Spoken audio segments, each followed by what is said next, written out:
In this video, I'm going to be ranking the Doctor's sonic screwdrivers from worst to best.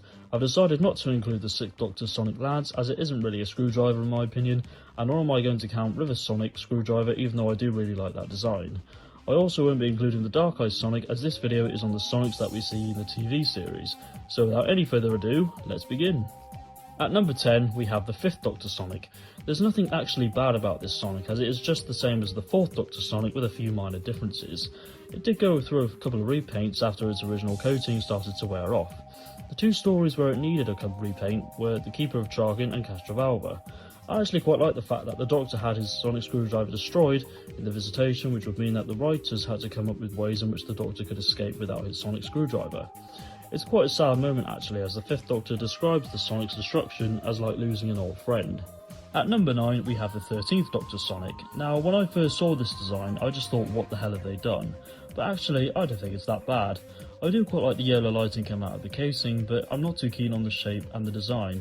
It's very different to what we've seen before, but for me I just don't like it. Even when I bought the toy version a while ago, I'm still not keen on it. I much prefer a Sonic having a straight shape rather than a wavy one, if that's how you describe it. At number 8 we have the 2nd Doctor Sonic. This is the very first sonic screwdriver that ever appeared in the show, in the 2nd Doctor story Fury from the Deep, one of the greatest stories of all time. However, despite making its debut in the story, we only ever saw it again in Patrick Troughton's last story, The War Games. The design itself is incredibly simplistic, and that's all what the Sonic should be. It doesn't have to have an over-the-top design because after all, it is a scientific instrument, which is something that the new series did seem to forget from time to time. At number 7 we have the 4th Doctor Sonic.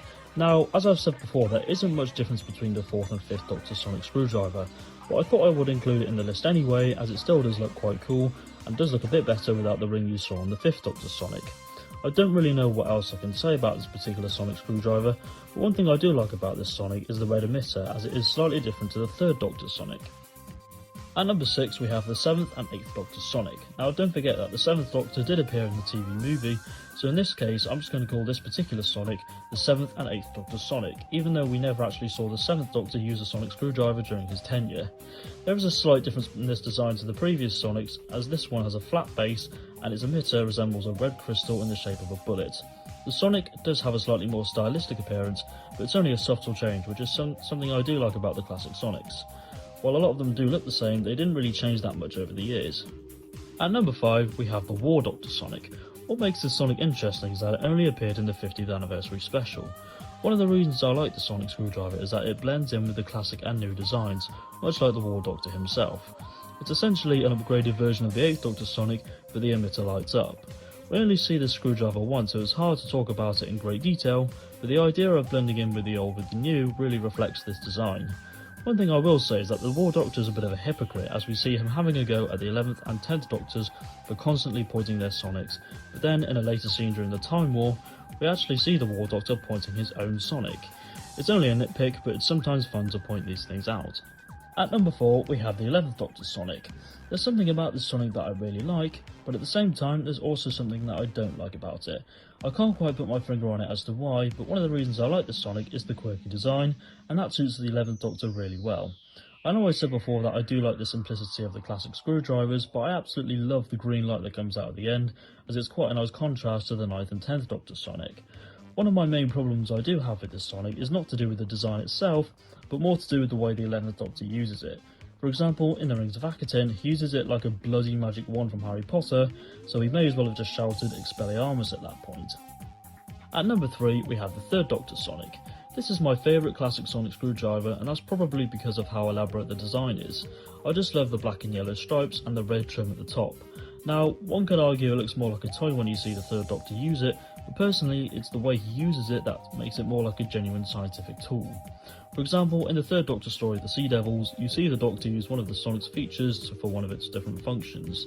I still don't know why I haven't got round to buying a toy version of this Sonic, as it does stand out from the rest of the classic screwdrivers in my opinion. At number 2 we have the 12th Doctor Sonic.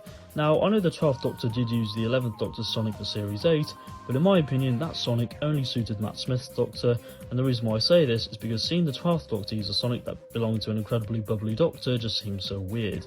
The Sonic is so different from any Sonic that we've seen before, and you could just tell that the BBC props department really went full out with this design.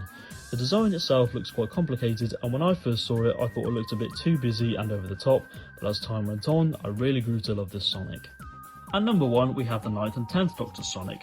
This is a really nostalgic Sonic screwdriver for me, as when I first watched the show I had no idea what any of the previous Sonic screwdrivers looked like, so when I first saw this Sonic my 9-year-old self was begging for my parents to get me one. The main reason why I love this Sonic so much is because of its blue emitter and its cracked textured surface. It looks a little bit like the inside of the TARDIS, and in my opinion the perfect shape and size for a Sonic screwdriver. It's quite sad to see the Sonic get completely destroyed in Matt Smith's debut The 11th Hour.